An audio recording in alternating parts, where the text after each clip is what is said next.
Depuis maintenant 10 jours, la guerre en Iran s'est étendue au Moyen-Orient et impacte considérablement le tourisme.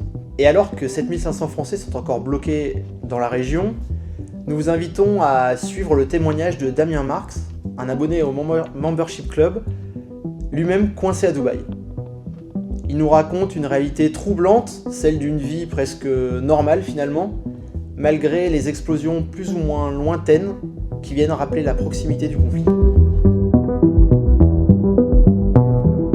Alors bonjour Damien, le fondateur de Partir.com qui est actuellement à Dubaï. Damien, est-ce que vous pouvez nous dire où est-ce que vous êtes précisément en ce moment même ?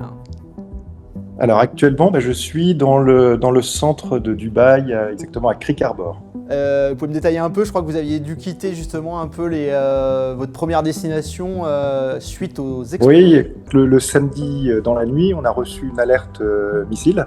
Donc c'est le téléphone qui se met à vibrer, quoi. C'est même une sonnerie très, très stridente et stressante en disant alerte missile, mettez-vous à l'abri, trouvez un endroit sécurisé, éloignez-vous des fenêtres et des portes.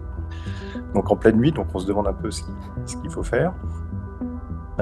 Et donc du coup le lendemain, on a décidé de ne pas rester, vu le contexte, pour éviter de prendre des risques, surtout quand on ne sait pas du tout en fait ce que ça peut donner et comment le conflit en fait va continuer, quoi. Et donc on a essayé tout de suite de chercher en fait des hôtels qui étaient disponibles le plus loin possible en fait des bases militaires et puis de Dubaï. Donc on a trouvé un hôtel au bord de la mer à Fujairah. Mais donc là, il fallait aller très vite parce que toutes les chambres étaient vite bookées. Donc on a passé 2 jours à Fujairah. Donc là, c'est éloigné un peu toutes les zones, les grandes villes. Mais par contre, c'est encore, c'est à une centaine de kilomètres en fait de l'Iran. Donc on entendait encore des explosions, mais cette fois-ci, des explosions qui étaient directement en Iran. Et puis ensuite, on a trouvé un hôtel à El Laïn, donc là qui est plus dans le centre, qui est près de la frontière d'Oman. Donc là, c'était vraiment très, très tranquille, on n'entendait plus d'explosions.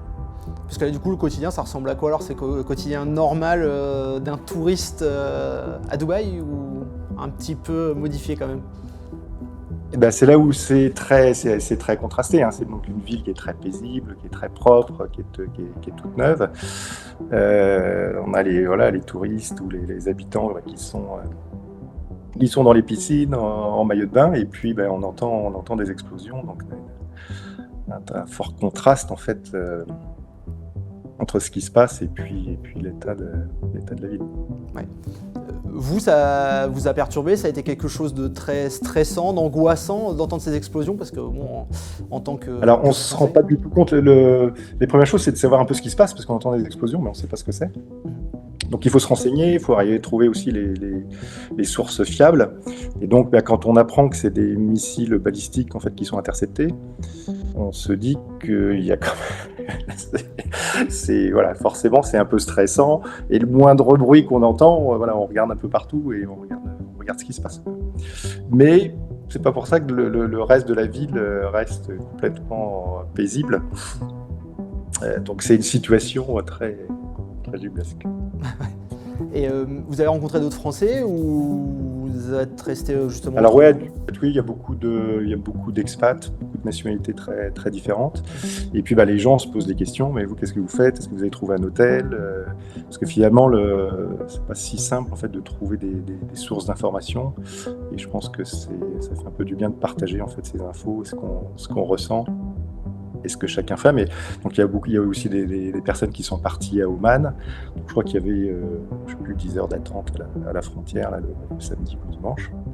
Et pour revenir en France, comment ça se passait de votre côté ? Je crois que vous avez déjà dû annuler 3 vols, il me semble. Ouais, alors donc c'est compliqué, hein. Ça fait 10 jours là que j'essaye de revenir. Donc il y a des vols qui sont disponibles et puis qui sont annulés à la dernière minute en fonction des événements.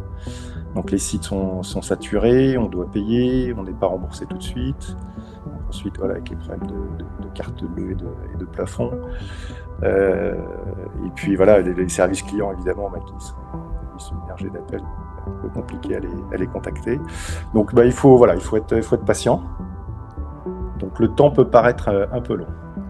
Ouais, c'est ça. Un peu le résumé de ces 10 jours coincés à Dubaï, c'est un petit peu longué. C'est un peu long. Alors bon, moi j'ai la chance un peu de pouvoir travailler à distance, donc j'en profite pour travailler. Mais c'est vrai qu'à Dubaï, il n'y a pas énormément de choses à faire. Une fois qu'on a fait une excursion dans le désert et puis un musée, on peut un peu vite tourner un peu en rond. On va continuer à suivre vos aventures sur Tourmagne du coup, et puis on vous souhaite un bon retour en espérant que bien sûr tout se passe bien et que cette attente se termine dans les prochaines heures et prochains jours. Très bien. Et merci beaucoup Romain, et puis j'espère à bientôt. À bientôt.